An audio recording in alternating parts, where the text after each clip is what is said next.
Ah, there it is. Coming What's in. up, man? What's Now we the got you. going?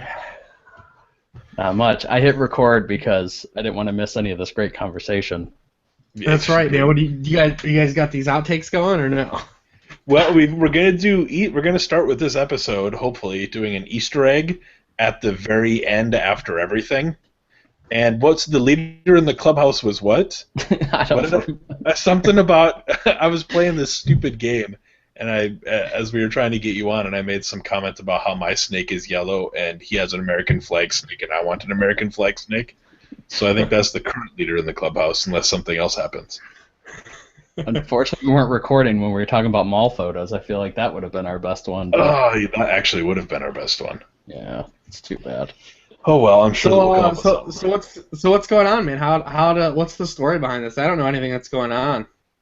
The whole Just podcast situation, is that just what you're asking? life. Yeah, man. Yeah. I Uh, don't know anything that goes on. well, Carl left DLF, I guess would be the right word for it. Left. Hey, there's no reason to get quotes around it. Carl left on his uh, mutually agreed to leave DLF, and that opened up a podcast spot, so here we are. Oh, nice. So the other guys just follow, or was it? Well, they're still writing for DLF, but they decided that they would rather continue making a shitty podcast with Carl than try to make a good one here. So, I mean, I mean, I said it, so I'm not saying our podcast is any better, but I'm definitely calling theirs shitty. So that's cool. You'll note how nobody is disagreeing with me.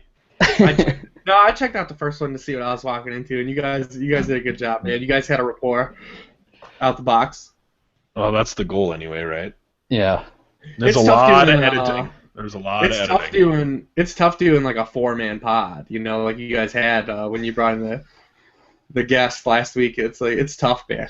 Yeah. It didn't occur to me how impossible, or not impossible, how difficult that was until somebody after the fact, I think it was Dickens, said, I was a little worried about having 4 guys on there, but you pulled it off. And I thought, oh shit, yeah, maybe 4 guys in the first podcast wasn't a good idea, but we got lucky maybe. Not a good idea. George did some serious editing.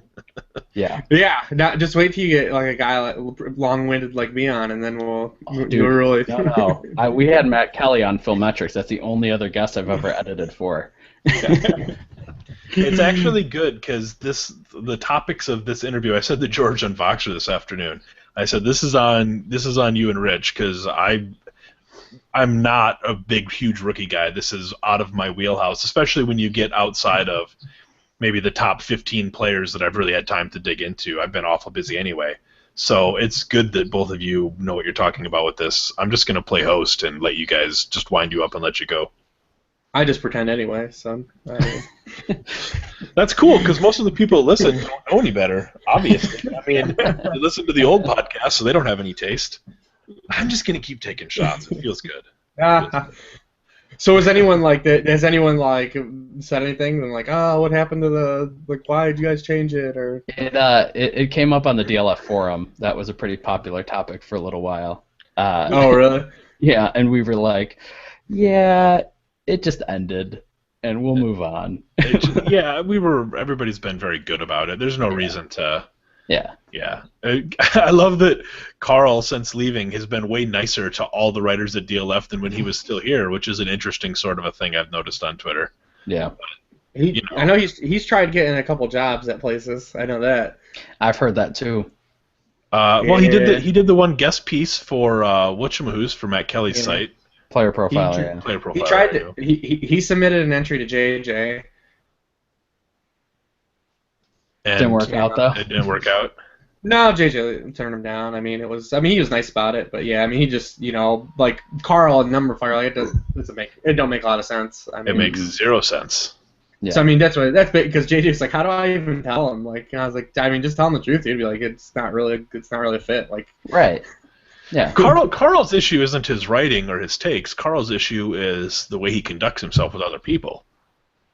I mean, to be honest, it's not that he's a dynasty idiot. It's that he's not good with people. He's not the nicest. But guy. I met him though last year, and he was nothing like his Twitter persona. Of course that's the way it is. That's the problem. The No, he problem isn't wasn't that Carl, like that. yeah, that's what I'm saying. The problem isn't that Carl's a bad dude. The problem is that Carl's an idiot on social media. It's when Carl's expert shoes are on is when the problems start. Like when I first started writing at DLF, Carl and I talked all the time, and then all of a sudden one day, coincidentally around the time we started hosting the podcast, he became Skip Bayless online, and it's like these are two different people.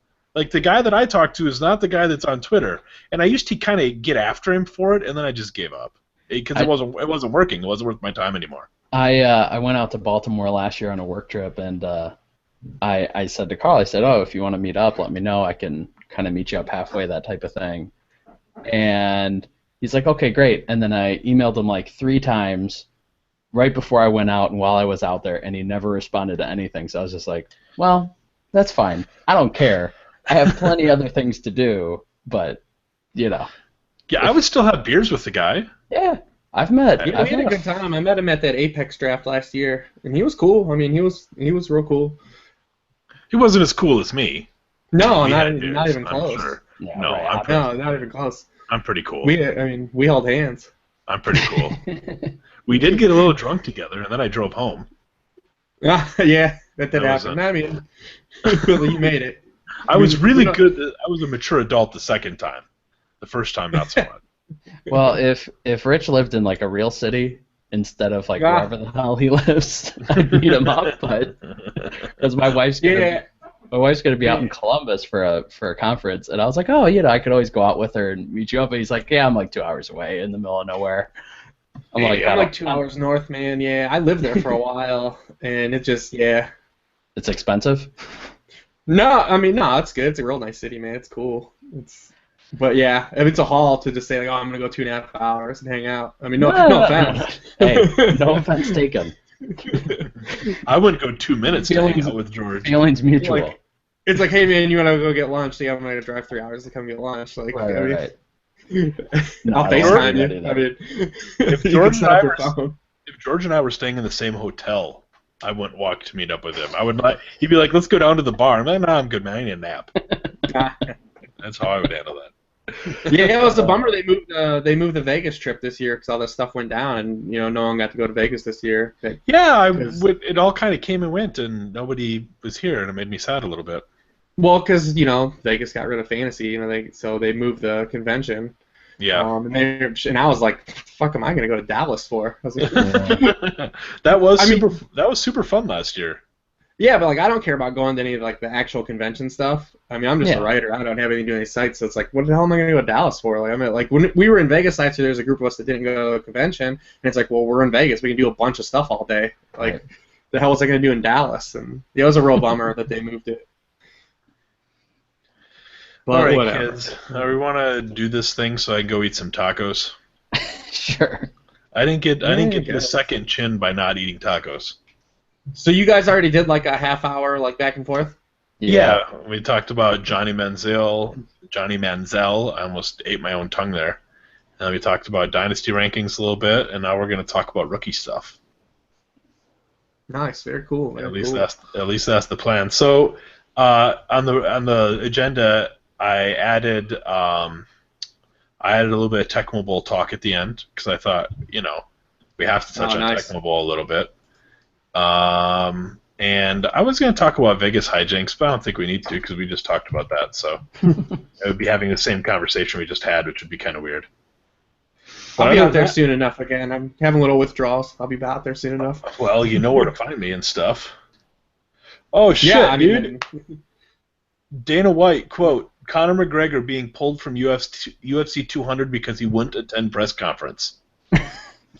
I don't know if you follow UFC at all, Rich, but George and I are talking about this. So apparently this is fucking real, man. Conor's this is bizarre. Yeah, it's really weird.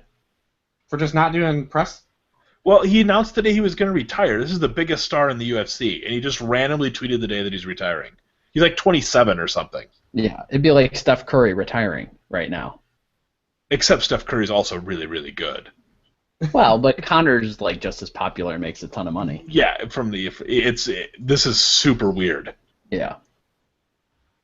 Okay. Well, All right, that's interesting. All right, well, yeah, let's All talk right. about football and stuff. All right, Rich, I'm just going to do the standard. I haven't introduced you yet on recording, so do you have Windows or Sound Recorder, whatever the hell it's called? Do you have that on your computer, I assume? Or are you an Apple person? No. I have like a 1980s Dell. Sweet. Get a Dell, dude. No, it's just a Microsoft utility. I think it's under accessories. And if not, we can always just use the Google Hangout. Yeah, we can use the Google Hangout. We just like to have dual copies just in case. Let me see. Let's see if I can find Yeah, it. it's on the Windows menu under accessories, kind of like where you find Notepad and calculator and all that shit. Rich, how do you do all the things you do with such a shitty computer? I do a lot of stuff mostly during while I'm at the office. There you go. I kinda set that up. Is this the same office? Is this the same office that bought us beers, or have you moved on since then? Oh no, same spot, man. God, you got an awesome job. I don't remember what your job is, but I want it. Well, it's not awesome, but it is what it is. All right, so let's see. Windows. Where am I looking here? And then you said accessories, right? Yeah, it's under accessories. And my daughter thinks that being quiet during a podcast is using her punching balloon thingy with the rubber band on it. I'm gonna go yell at her real quick. Give me 2 seconds. Did you find it, Rich, or? Yeah. Let's see. So you're an engineer, right? Me? No. I work. It says, do I need to start recording? Do I have to do that? No, you don't have to yet. All right. So yeah, I got it. But no, I'm a production manager, kind of like an inside sales for a hydraulic seal company. Okay. And I'm back. I'm not an actual salesman. I'm more like a rep. Yeah, so I don't have to I don't make calls and try to sell people shit. I just mostly handle clients and stuff like that. Yeah, that's a better job, man. That's a better job. Yeah, I'm too brutal. I'm too literal and too honest to be an actual salesman. Be like, nah, man, you don't want that. I can never be a server or anything. Yeah, I sucked at selling cars for that reason. Yeah, man. Be like, what the hell, man? You don't want this. Yeah, this is a piece of shit. You just picked the worst car in the lot. What the fuck's wrong with you, lady? Hey, was I supposed to have my sound recorder running already, George? No, not yet. Oh, good, because I didn't. No, so what am I gonna do? I'm gonna record this thing and then send it to you. Yeah, that's what that Dropbox thing was. That DLF audio file thing was that's just like a Google Drive. Okay. Yeah. So that way you can just drop the file in there. Gotcha. Because it'll probably be too big to email.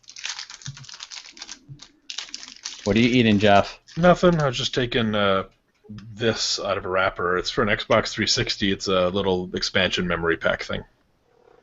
Nice. How's everything going with that, man? How's everything going in the sales? The video game Dude, I don't know. I bought a video game store out back in August.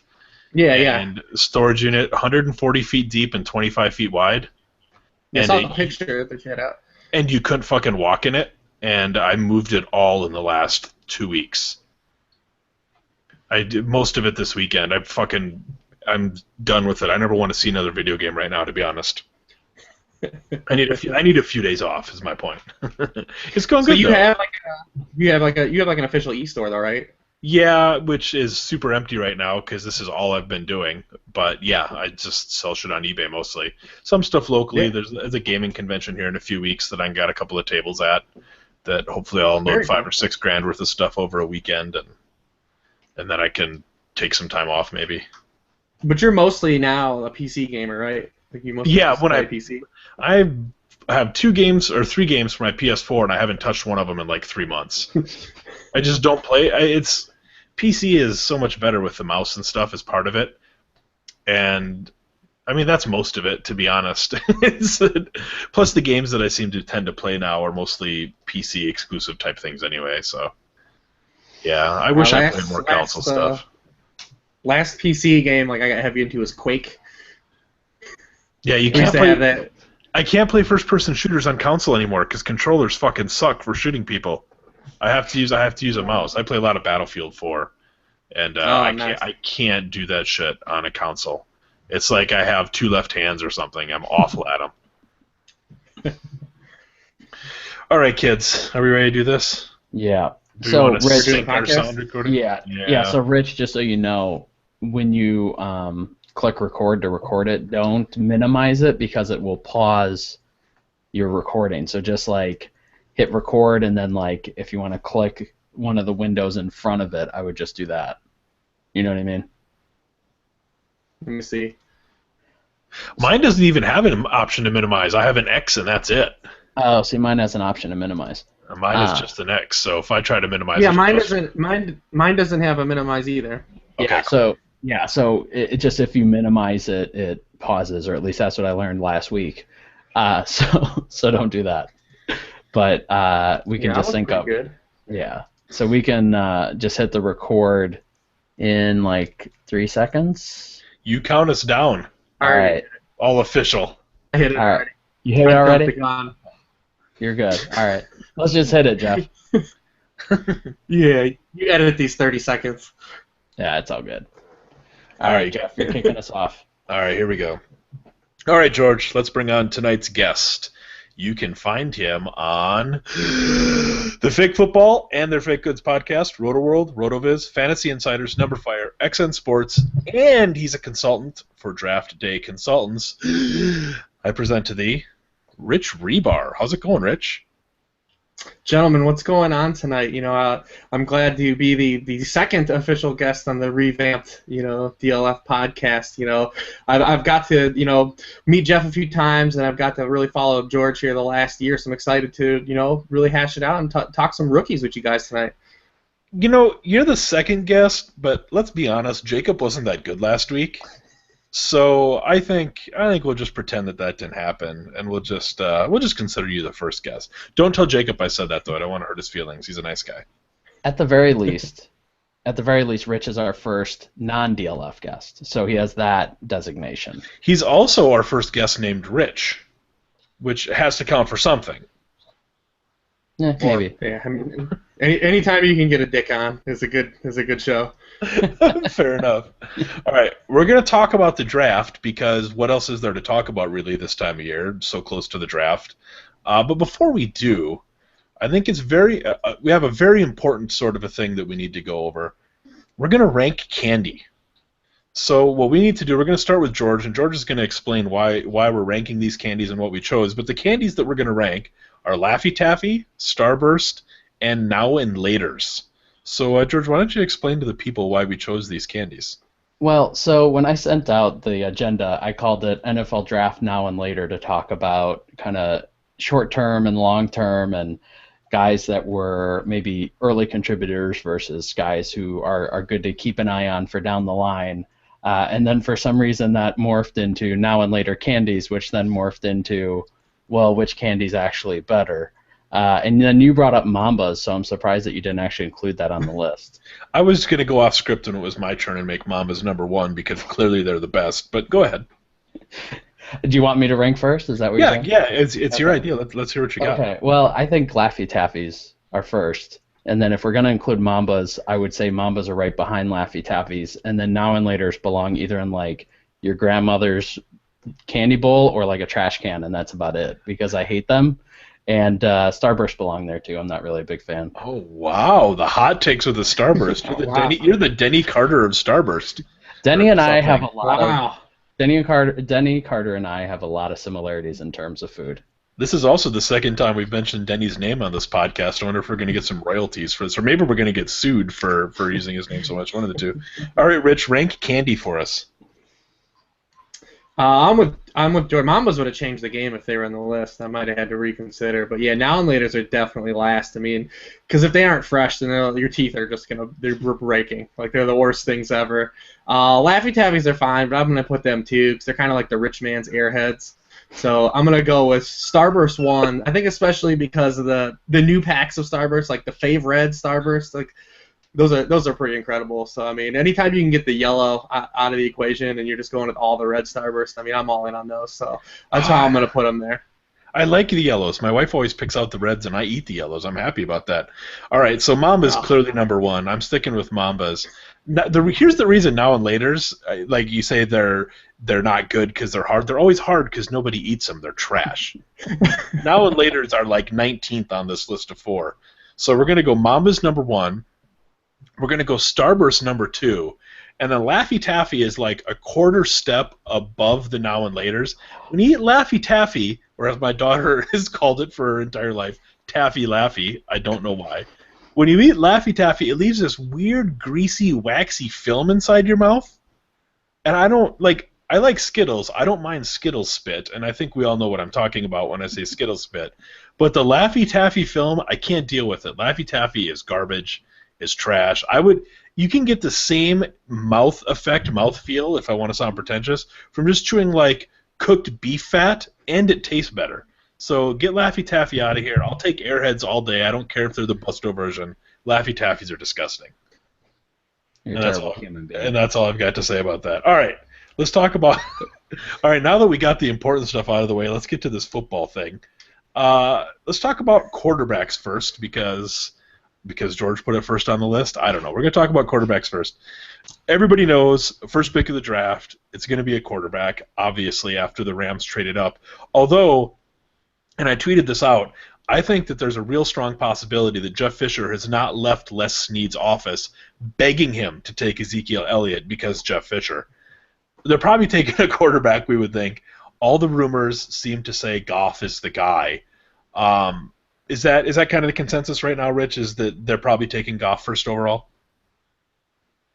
I mean, I would think so. I mean, admittedly, I don't know a damn thing about truly evaluating collegiate quarterbacks. And, with the position itself having such a decompressed, significance for the majority of fantasy landscapes, it's a position I spend the least amount of time on during this process. And largely I just kind of follow my objective model on more than any other position. I will say, Wentz if it's Wentz, he has a number of objective red flags that would scare me. If I was someone using significant draft capital on him in fantasy or in real life. I mean, he's an older prospect. I mean, he's turning 24 at the end of his rookie year. He's got less than 600 career pass attempts in the FCS level of competition. I mean, the college quarterback statistics, are anything far from concrete. But I mean, this is a guy that's, last time he played football, it was against Jacksonville State, and he completed 55% of his passes, for under 200 yards. I mean, the good news is he's a great athlete, and he's got that great size and coveted tangible arm strength that everyone falls in love with. But objectively, he kind of grades out real close to my objective model to Blake Bortles. So, I mean, that's kind of where he's at, and you can kind of go either direction. I mean, Goff is a fairly clean from an objective stance. I mean, he's gotten better in every season. He'll play in better competition. He's 2 years younger than Wentz. And from a subjective stance, I like that Goff is, a lot better as a pocket player already. So, I mean, I do believe that after next week when the dust settles, on some of these guys that people are crushing hard at the other positions that may not be drafted as highly in the real draft as people are expecting, that both of these guys wind up as mid-second rookie picks. But there's very a minuscule chance from a fantasy sense that I'll own any of these guys, though. Yeah, the remarkable thing about Goff, I think, that really boosts his value is that his hands grow about 1/8 of an inch every month. So by the time we get to the start of the NFL season, he's going to have 10-inch hands. I think that really helps his value. Sorry. All right, George, where are you on Goff versus Wentz? And then maybe lead us into other teams that are looking for quarterbacks. I know that there's been a lot of discussion about the Philadelphia Eagles being in love with Wentz and trying to trade up. The Browns are doing everything they can to get out of the second pick now, by all accounts, because they apparently preferred Goff to Wentz as well. So where are you with all this? Yeah, I think Rich hit a lot of the main points, and I'm a big Goff fan of the two. Wentz, I mean, that team at the FCS level had won the last 3 or 4 titles there. So, I mean, they were a really good team. And even when Wentz got hurt, that offense was scoring a ton of points. It wasn't like Wentz really elevated the team when he was there. So I wasn't really super keen on Wentz. And with Goff, yeah, he saw a lot of increases in terms of touchdown rate, yards an attempt, QB rate, completion rate. Everything was going up every year, even though his volume of attempts was roughly the same in that 510 to 530 range. And I agree with Rich as far as, even subjectively, a lot of the things that you want to see, he kind of checks the boxes. So I really do like him too. As far as like other teams looking for quarterbacks, yeah, you mentioned the Browns. I think the Broncos probably will, unless maybe they pick up Fitzpatrick or the newly cut Brian Hoyer. And then maybe the 49ers if they make the Kaepernick trade. Maybe it's the Jets if they don't decide to re-sign Fitzpatrick or go after Hoyer. I think those were the kind of the 4 or 5 teams that I thought were the most obvious. And then you have some that are going to start looking for quarterbacks for kind of down the line.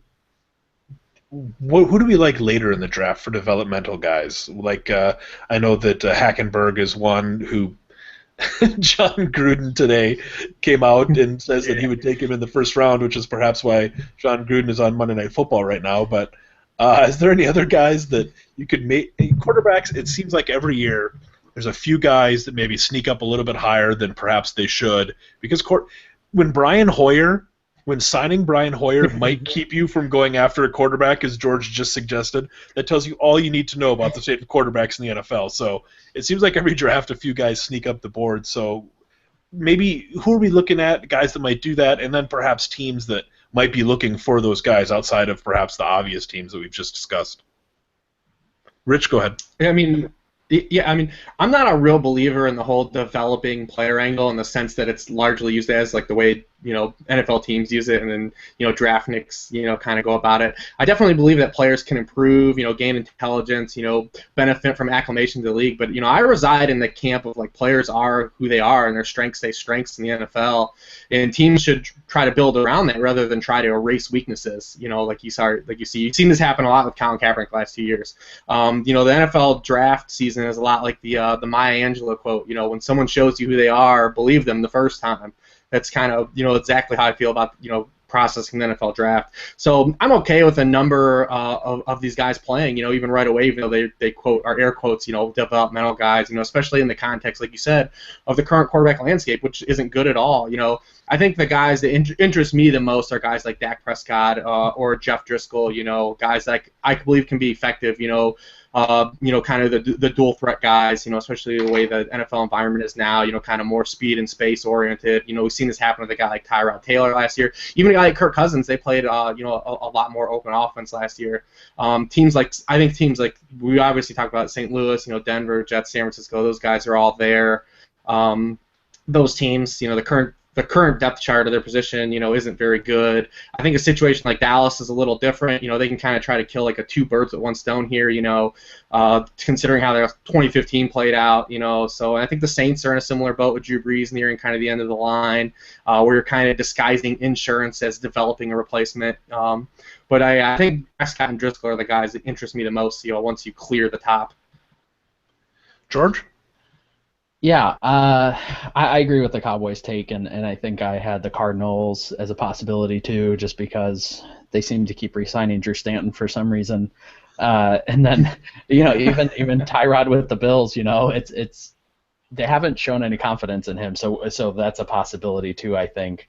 And then as far as some guys kind of later down the line, I think Jacoby Brissett is someone I like from NC State. He's not really a good deep ball thrower, but he's good on the short and intermediate routes, and I like the fact that he's shown a fair amount of consistency through his college career.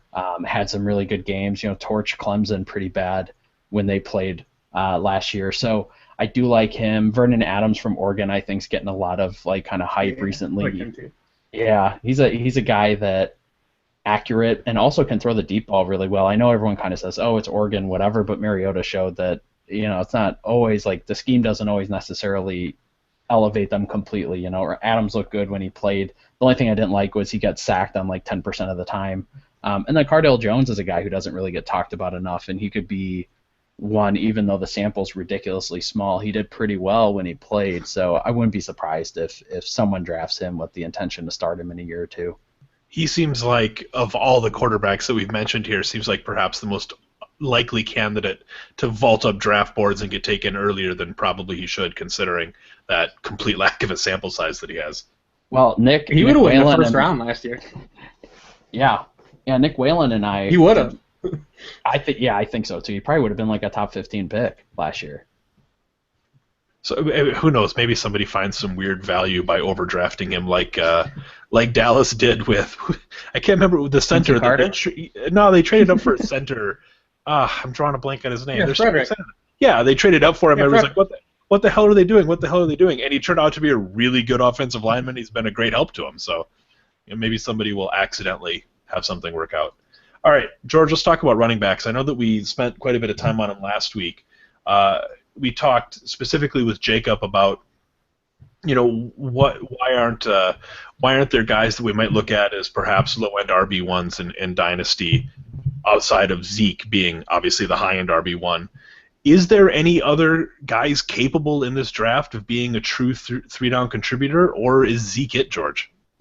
I think there's a couple other guys, and I think we talked about Kenneth Dixon a little bit. I think he has three-down ability. He was a guy who caught 70% of his passes and averaged over 11 yards a catch, which is pretty impressive for a running back, and carried the load for that team and did really well with yards after contact. And so I do like him. I like Devontae Booker from Utah. He's another guy who had a high catch rate, had a pretty fair amount of receptions, had a heavy workload, 24 carries a game, and also was really good after contact. And then the other one is Paul Perkins, I think, could be a guy who has a chance to be a three-down back. He had a pretty good catch rate on 9 yards per reception. He caught 3/4 of those, and then had 6 yards per carry, and is shown, I think PFF had him rated as one of the highest missed tackles per attempt out of all the college running backs. So those are the three that I kind of see as potential three-down backs. You got anybody, Rich? Do you agree with those guys, or have anybody outside of them that might fall under the three-down category? Yeah, Booker and Dixon are the two obvious ones. Booker, I kind of go back and forth on all the time. I'm not really sure what to think. I haven't really hashed out. It's a shame we didn't get any workout metrics from him. I know it's not the be all end all, but it's still a piece of the puzzle that I would like to connect the dots to. Because it was great that he handled that workload, and he's a good receiver, but almost all of his statistics were mostly just largely counting stats. He was super poor in efficiency in the last 2 years. So I'm real curious to see what kind of athlete he would test it out as. And then I would say CJ Prosise is in that mold, a longer guy to take a shot on. It's interesting you talk about three-down backs, because the dynamics of the position have changed so much. Those opportunities are becoming, few and far between and less predictable, as the demand for the position, isn't as great as the current supply of running backs. We see that kind of play out in free agency this little bit, and with this class, being, I think, strong, and potentially the next year it looks pretty loaded, from a stance right now. There's just more running backs than there are jobs, in the capacity for what we want, the running position to be for fantasy. And teams are finally catching on a bit, as you see outside of the top, and we know Elliott's going to go high, but who knows where Derrick Henry really falls. And you look at the NFL last year, teams like Seattle, Pittsburgh, Kansas City, Houston with Arian Foster, all those teams lost their primary backfield bell cows. The guys we would probably qualify elite, Marshawn Lynch, Jamal Charles, Arian Foster, Le'Veon Bell, and those teams actually went on to improve as the rest of the season played out. Even a team like Arizona, fits that bill. They lost Chris Johnson, who was largely effective, but he was the guy carrying the load for them. Now are those teams, truly better without those players in? Of course not. That's not what I'm saying. It's still a game of putting as much talent on the field as you can, But when you look at it, those teams were just highly effective without those players, and I think teams can look at that and say, that's why I don't get the Derrick Henry to Seattle talk. That kind of just doesn't make sense with how as good as they were when Marshawn Lynch went out. And even when Thomas Rawls went out, they were fine with Michael and Bryce Brown. And inside an NFL season, the circumstances can change so greatly. We've seen a guy last year like Devontae Freeman, who doesn't even fit the archetype of a three-down back, come in and be a workhorse running back. So it's real interesting when you think about the dynamics of what can be. And it's mostly circumstantial, oriented. It's not really what we think guys can do, talent-wise coming out of the pros. But yeah, I'm with the guys that George said, but I think it's more we're not really going to know who's going to get vaulted up based on the circumstances of injuries and other things like that, coming down the line. Someone's going to run into some good running back production in the second, third rounds of this draft. We talked a lot last week about how dynasty owners perhaps undervalue the value of an RB2, a dynasty RB2. And we talked earlier in this podcast about our philosophies with rankings. When you look at running back rankings on DLF, there's about 30 guys who it seems like you'd like to put in between RB15 and RB25. they could all kind of slide in there and fit that mold. And I think this draft class is very likely to just muddy that further until we can kind of get 12 months from now and get with a much better class. So let's talk about teams that have – we talked about a few already. Rich just touched on them with Seattle, with Rawls, who we all kind of presumed was an established back. Or, of course, now C.J. Anderson gets a nice contract from Denver, and what do? They give $3 million to Ronnie Hillman, who couldn't get a visit anywhere else. They just maybe haven't learned their lesson yet. Are there some other teams with running backs that we kind of assume are established that maybe are going to get sort of a little bit of a surprise in the draft, and all of a sudden we're going to have more muddy waters, Rich?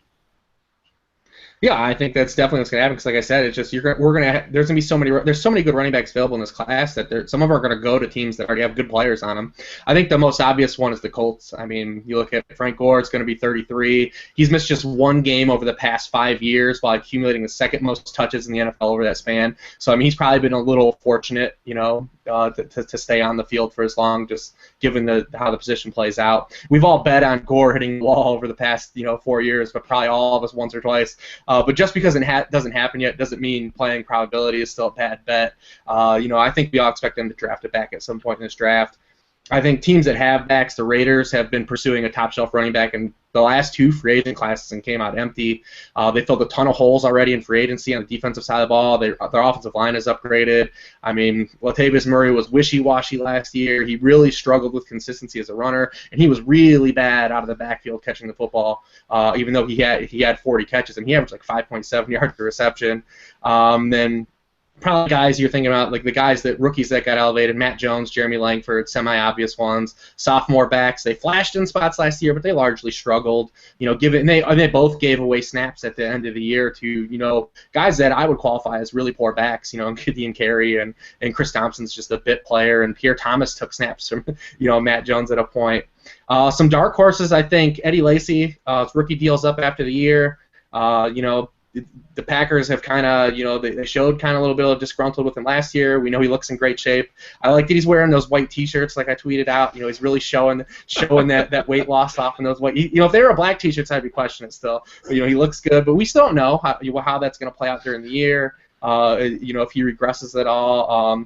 The Panthers, they can finally have the opportunity after this season to come off of Jonathan Stewart's contract. He'd be 30 years old and be an $8.2 million cap hit next year. They'd still have to eat $3 million of that, so it's a gray area, but I think that's still potential to happen, and Stewart had an outstanding rushing environment last year and was just okay. So I think that those are all options, for teams to add running backs this year. Well, now that Rich touched on every single team in the NFL, George, the first thing I want to ask you, he mentioned Latavius Murray, and he's an interesting case. And by interesting case, I mean we seem to, every single year, there seems to be one guy that a bunch of people overrate when there's every red flag in the world. And I'm wondering if we're ever going to learn our lesson, whether it's him or even Jonathan Stewart last year or whatever. So, George, are we ever going to learn our lesson? And out of the 7 teams that Richard didn't touch on, is there anybody else you want to bring up? First off, no, we're never going to learn. I don't think we will. I don't think we will either, to be perfectly honest. No. There are a few more teams. Philadelphia is obviously getting rumored with Ezekiel Elliott at 8. The Dolphins with Ajayi, I'm sure they're going to be looking at somebody at some point in the draft. The Giants could be another one with that amalgam of awfulness that takes up their backfield right now. The Cowboys, even with Alfred Morris, could be another one that might look for a running back, somebody who's under the age of AARP status, and then maybe even the Ravens. Even though Buck Allen did well in spots there, I think they might look for somebody else as well if they don't believe in Taliaferro, which I think they're the only people who might still believe in him. But yeah, there's a fair amount of teams that are looking, like Rich said, it's pretty loaded in this class in terms of those guys who are capable of coming into a situation and performing. And kind of to his point earlier, there are guys who are capable of 3-down roles, but then there are tons of guys capable of just contributing as part of a committee, and that's kind of where it's gone. Whether it's like Henry, who's more of a runner, less of a receiver, but maybe has some blocking skills, so he might be in on some pass plays. Jordan Howard's another one who's a big runner who hasn't shown anything in the pass game, but then shredded Michigan for 240 rushing yards. So there are some guys out there that I think will be good fits in different spots. It's just, do teams actually draft the right ones for them, or do you get Amir Abdullah, who didn't seem to have a pretty good fit in Detroit? So. You mean an NFL team would draft a player that's not a good fit and then only learn that after the season was underway? I find that hard to believe. Let's talk about guys who are going to be around a little bit later in the draft. Not necessarily crazy deep sleepers that might be undrafted or that nobody's ever heard of, but a popular name that I've seen bandied around Twitter quite a lot lately is Daniel Lasco out of Cal. I know there's a few other guys. Kenyon Drake is a guy that I kind of like in that late third round area. Somebody else is shooting up draft boards, and I totally forget who. Oh, Keith Marshall is a guy that I think with the numbers he posted at the combine is shooting up draft boards. Are there some guys that you kind of like later in that area, Rich? I know that we went through this with George a little bit last week, but I'd be curious to hear from you on that. Yeah, I'm a little cooler on the Keith Marshall, Kenyon Drakes. I did a study last year for RotoViz that showed that timeshare running backs in college largely end up being just minuscule timeshare backs in the NFL. Very few guys step out of that role. I think a guy like Keith Marshall, I'm in love with his physical profile, but I mean, it just really worries me that he can never find the field. And I know that they had some good backs come through there, but all those guys got hurt and he still couldn't find the field. So I'm a little more hesitant with the way he shot up, just based on physical profile. I mean, a lot of people are into Paul Perkins. He's another guy like George brought up, but I think he's kind of a trap. I have kind of a phobia of one-gear runners, and Paul Perkins is a good pass catcher, so I might save him. But he's a completely one-gear guy. He runs like a bigger back. He's got really great feet, but he's not outrunning anyone at all. And then when you look at him being just a pass catcher, even a guy like Tyler Irvin, both of those guys are complete disasters in pass protection. In fact, they were the two worst in this class in allowing pressure, per opportunity. So, I mean, I'm looking at guys that maybe can catch a role. One guy that doesn't really get talked about at all is Josh Ferguson.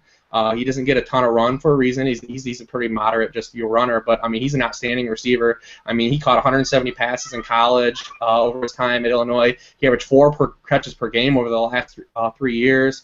He can come in and immediately, like George said, into a backfield that looks crowded and immediately take snaps away in a role and contribute, And I think there's another guy too is DeAndre Washington from Texas Tech. He doesn't get a ton of run either. Like I said, I'm looking for guys that were workhorses in college. Even like I said, Josh Ferguson has limitations as a runner, but he was a workhorse when he played and handled the lion's share of snaps in both roles. DeAndre Washington's one of my favorite guys like that. He gets dinged for the offense he played in, and there's no doubt it elevated his counting stats, but he can contribute in every way on the field. Because he doesn't have the requisite, size of a traditional 3-down back, he's just 205 pounds. He'll be lower than he should be, but he's a really good interior runner. He's really good in pass protection. He's a really good receiver, and he has special teams experience in the kick return game for him to make a roster as a late-round selection, and really try to, be a guy that it doesn't get offensive snaps to start the year, but can hang on a roster and then become relevant. So, I mean, he's a guy I'm looking at late in drafts to pick up.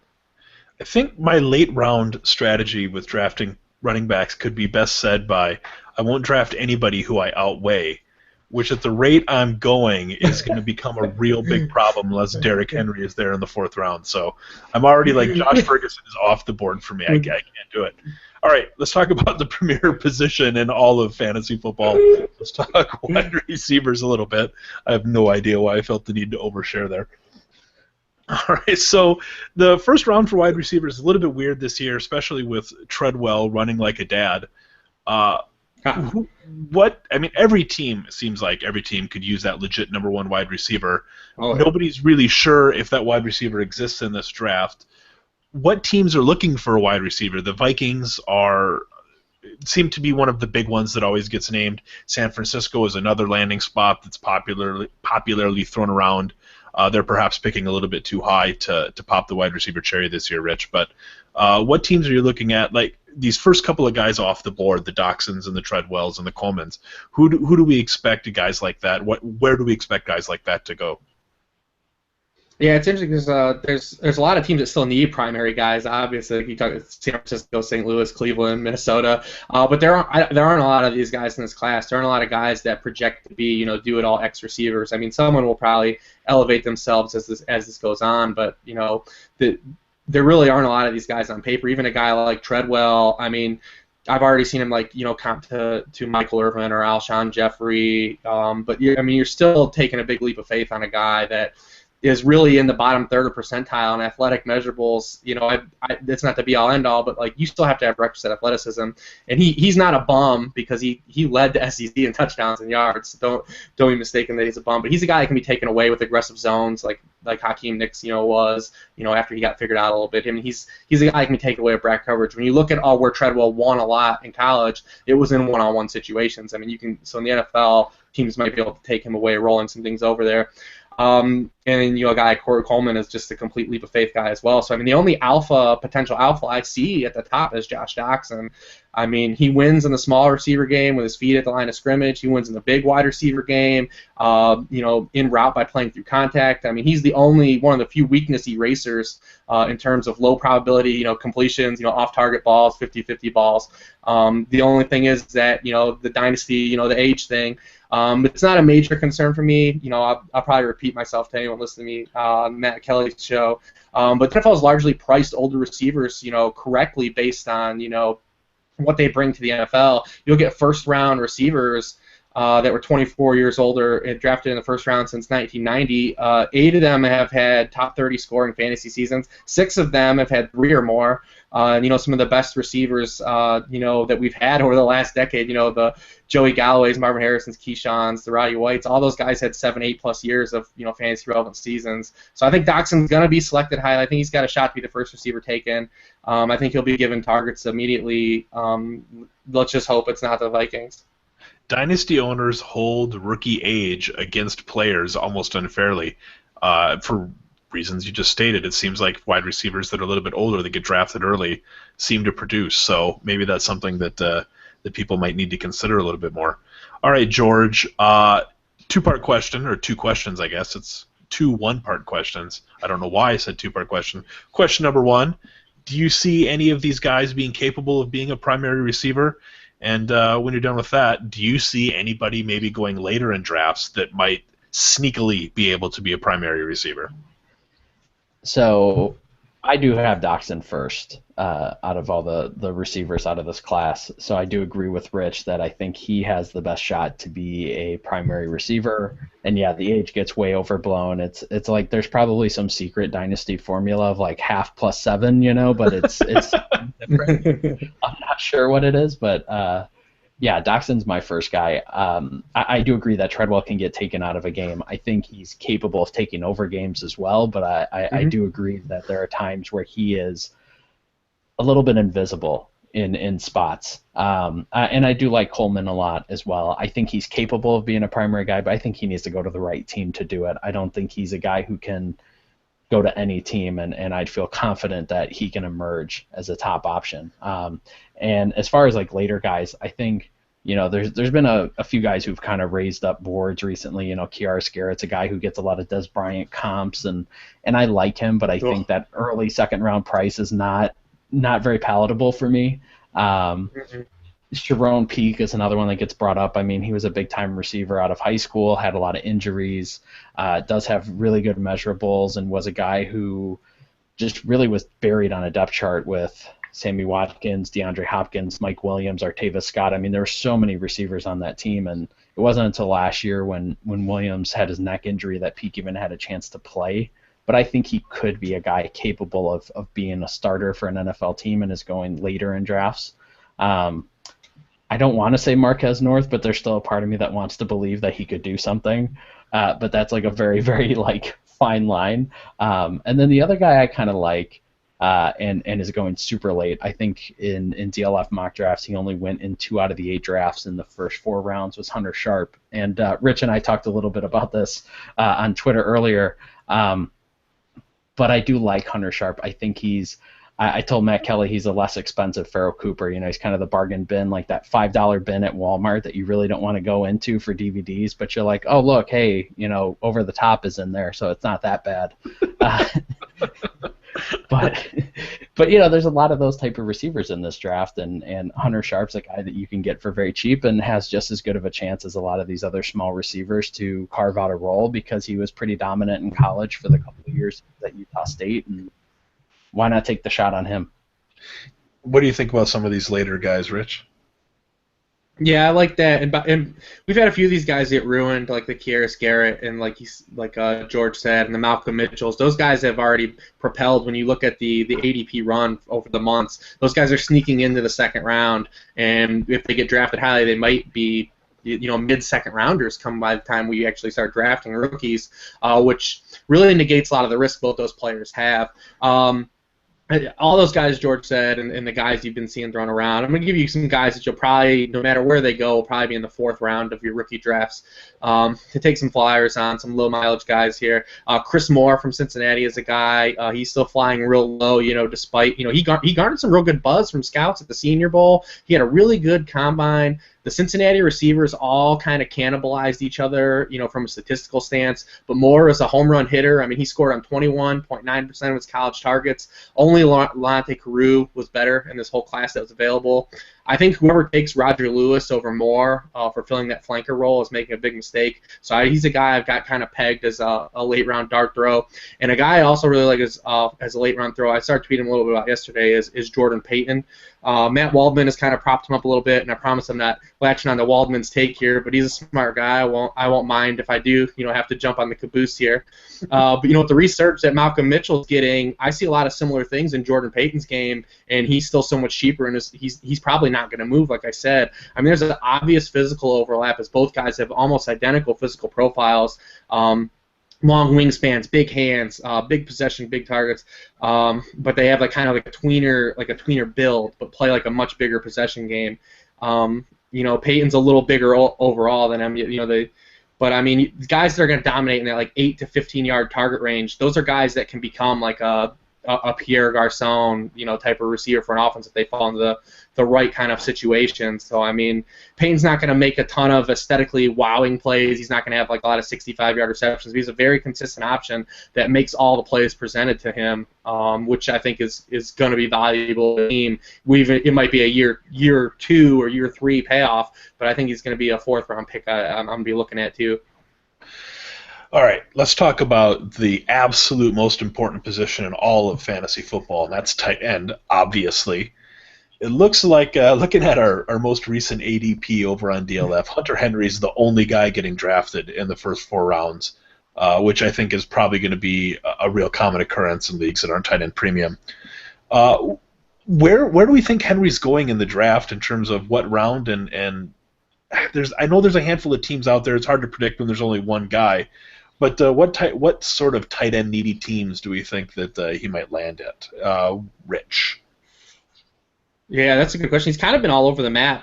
He snuck in some mock drafts in the late first round, which I think would be ludicrous if it happened, considering how tight end career arcs play out. Like NFL teams have to have caught on by this by now, and I think they have. I think tight end's one of the least drafted positions in the first 3 rounds. Over the last decade. I mean, these guys just take 2 or 3 years to really contribute to NFL teams. I think they've caught on. Even the high draft picks, and we've seen Eric Ebron was a top 10 pick, and he hasn't been able to give the Lions anything tangible quite yet. I mean, he's going to have the opportunity this year, but that's the arc you're looking for. I mean, we see last year with Max Williams. They even brought in a guy like Ben Watson this year, to kind of help, bridge that gap to when Max Williams is going to be ready. So, I mean, I don't even have Henry as my tight end 1. I know he's going to probably be drafted as the tight end 1, but I don't really know where he's going to go because you're looking at just a wide range. Can he go in the late first? Is he in the mid-second? Is he on the top of the third? Like, you're talking about every team's going to have a chance to draft him, so it's really hard to pinpoint where he's going to land up. But I'm like you quoted your ADP earlier. That's kind of where I'm at. I don't think there's a draftable tight end for fantasy in the draft, really at all. I think maybe 4th-round flyer guys, maybe. I mean, Higbee was a guy that looked really good, objectively, and then he did all that dumb stuff. May not even get drafted. We've seen this happen with like Colt Lyerla, kind of fall off the map there. I think Steven Anderson's a guy that looks kind of intriguing. Austin Hooper's a guy that looks intriguing. Thomas Duarte looks kind of intriguing. But where do these guys go in the draft? Who invests any capital into these guys? What kind of situation are they walking into? And we are talking about, for fantasy stance, you got to wait 3 years for these guys to do anything, and it's going to be at a position that's largely touchdown reliant anyways. So, I mean, for fantasy, it's just I'm not sinking a lot into evaluating this class because no one really looks that good to me. All right, George, I'm going to ask you about a guy that I drafted in a tight end premium league. who's not technically a tight end yet. Devin Cajuste is a guy that profiles well athletically. We're drawing straws at tight end. How about a guy like that? Is he somebody that gets drafted? I mean, it seems to me that his best shot in the NFL of getting meaningful playing time is to become a move tight end, put on some pounds, and learn how to bench press more than once or twice. Not a great strength showing for him. How about a guy like him? Is that maybe a direction that we might have to turn if we're looking for actual tight end value in this draft? Well, and Rich brought up Thomas Duarte, and he's another type of that move tight end with some agility, and that's what Cajuste is as well. And I do like him to an extent. I think, like Rich said, there's not really a ton of really early draftable tight ends, and landing spot's going to be so important. So, if a guy like Cajuste went to the Bears, or he went to the Giants or the Colts or something like that, I know the Colts don't sound good, but I mean, they've obviously been willing to use 2 tight ends pretty liberally. So, if it's a team like that, I'd be interested. And I think with a guy like Cajuste, like you said, he's going to be a move tight end. He's not going to be a guy who's going to do a ton of blocking, but I mean, his 3-cone time, I think, was somewhere in the 6.65 range. So absolutely a guy capable of making a few moves. But yeah, again, it's taking shots. Ben Brownecker from Harvard's another guy. I think a guy that Rich turned me on to was Bo Sandlin was another guy who has some intriguing measurables. So it's not necessarily that this draft is barren. It just doesn't have the top end that we've seen maybe in some other years. And going back to Hunter Henry, I think he's just a guy who is going to be very landing spot dependent. I don't think it's going to be exciting if he ends up on a team that has even a moderate amount of competition, because I don't know if he's that good to be able to overcome even a decent tight end. I'm very upset. I feel very, very misled right now. I was on the DLF Voxer, and I asked how to pronounce his last name, and I was told Cajuste, and I hear you saying Cajuste. I might be wrong. I don't know if I'm right either. I wish I could remember who the hell told me so I could yell at him, perhaps.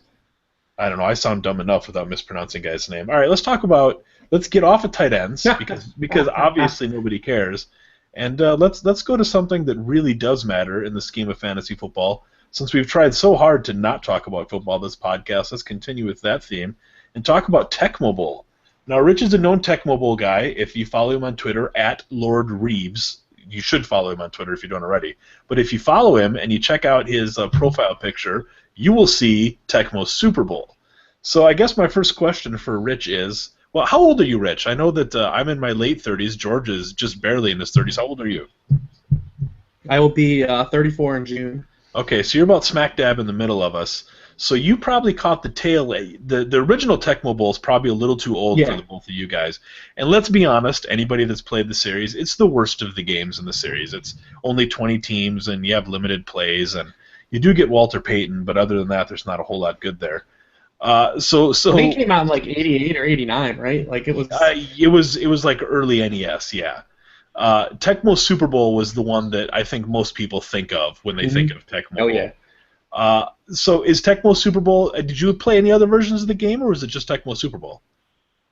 Yeah, mostly. By the time Tecmo Super Bowl had its 5-year run where I played it past where it went, and they had the other version too. There was wasn't there a second Tecmo Super Bowl, right? There was here's where my video game nerds gonna come out. I sell video games for a living. I've got this down. Yeah, there was Tecmo Super Bowl 2. There was the final edition, Tecmo Super Bowl 2 final edition. They only shipped 15,000 copies of that. It was like a really weird, rare thingy.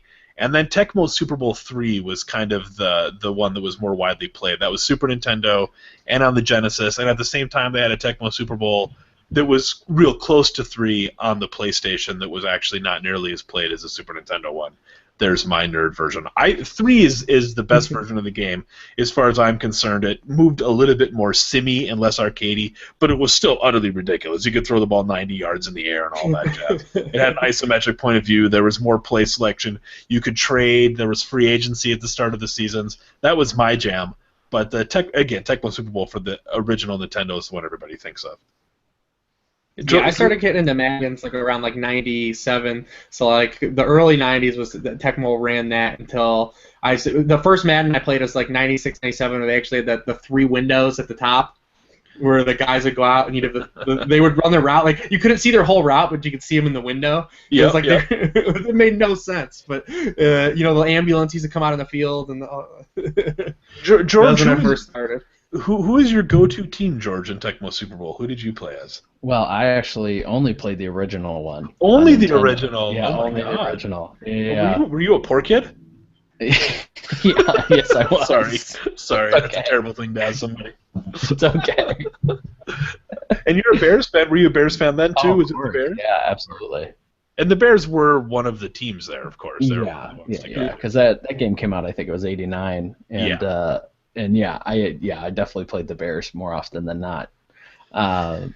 So I played a lot of Troy Aikman football for Sega Genesis. If you remember that one. I do remember that one, and I'm sorry that you were stuck with that. Yeah.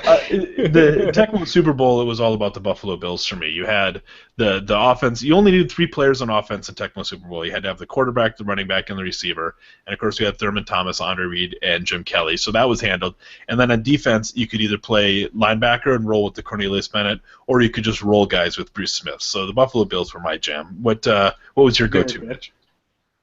Obviously the big obvious ones that I've related as, but I'll tell you, and I used to just roll with the Atlanta Falcons, because in that game, the way the coverage dynamics worked and the way Deion Sanders was, coverage dynamics at Tecmo Super Bowl. That's brilliant. Of course. Because you have, if everyone remembers talking about, you have to cycle through the routes. So if you pass up the first route, you got to cycle all the way through to throw to that guy.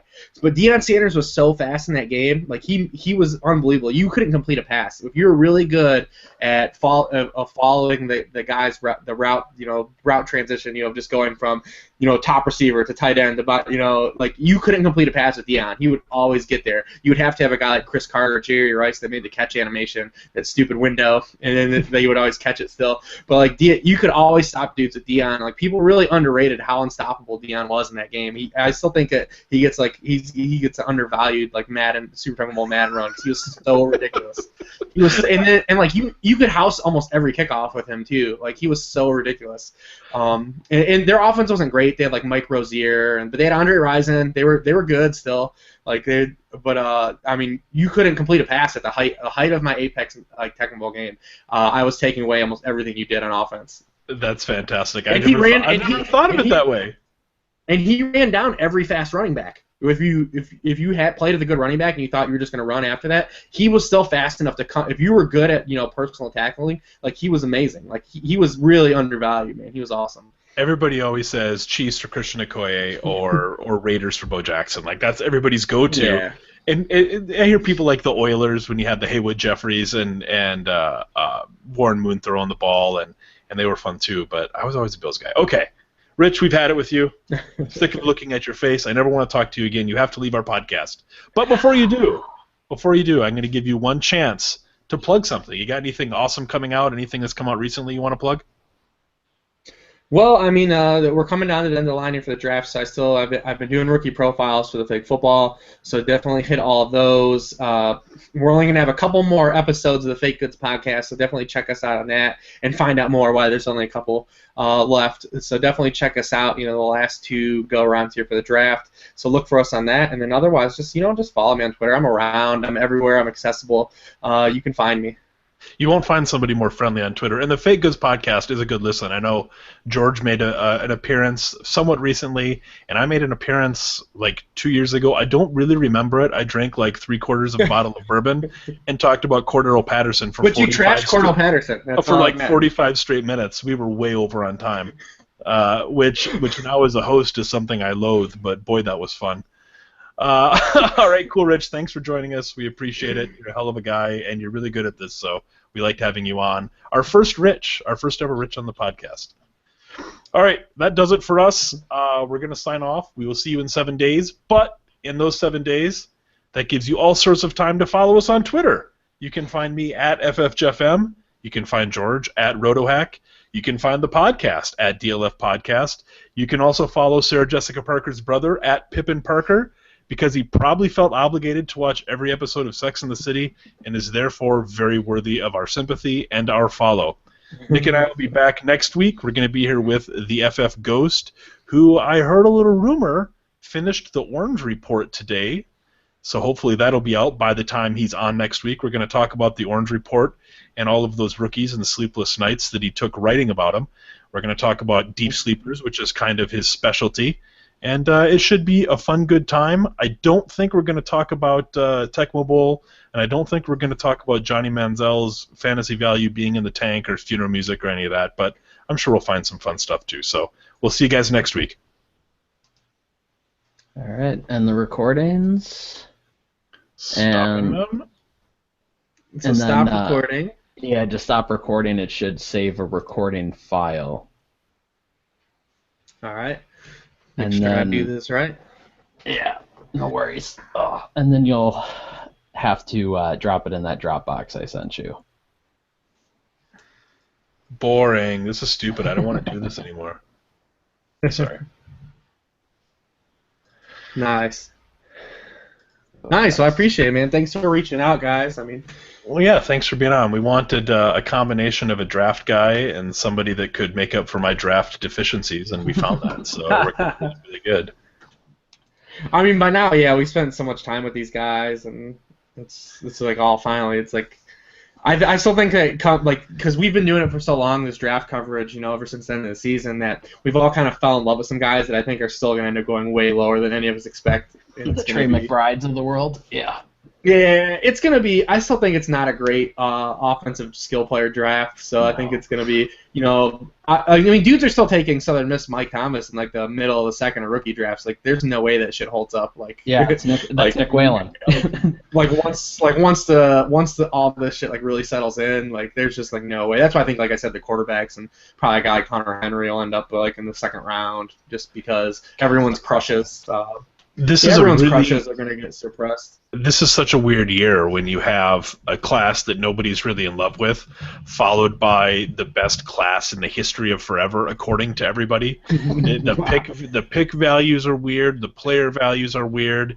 It's weird. It's just kind of weird to be involved in. It's a terrible time to be rebuilding a team, I'll tell you that much, because I have a team that I'm trying to rebuild, and it's a cocksucker to get anything done with picks.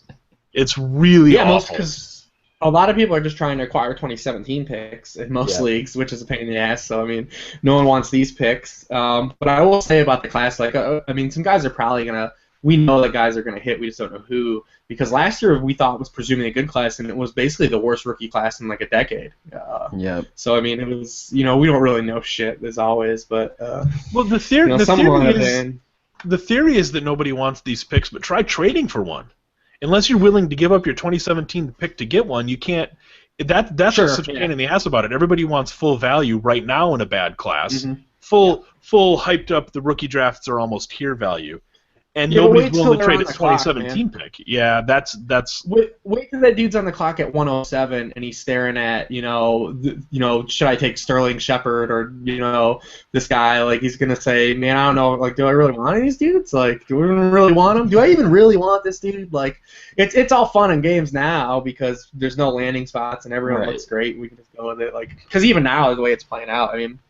I still have no idea what to do with the top three receivers. It's just going to be basically a landing spot. Like I said, I think Doxson's the best player. Like Coleman offers the most like fantasy juice upside, and Treadwell's the guy I could say like will get the most targets ever, like out of the three. Like so, it's really just tough, and we'll see what happens. But I think some people are going to be let down. When Kansas City drafts one and Minnesota drafts another, then we'll be pissed. Yeah, no shit, right? Hey, Kansas City's great for fantasy value of receiving options or something.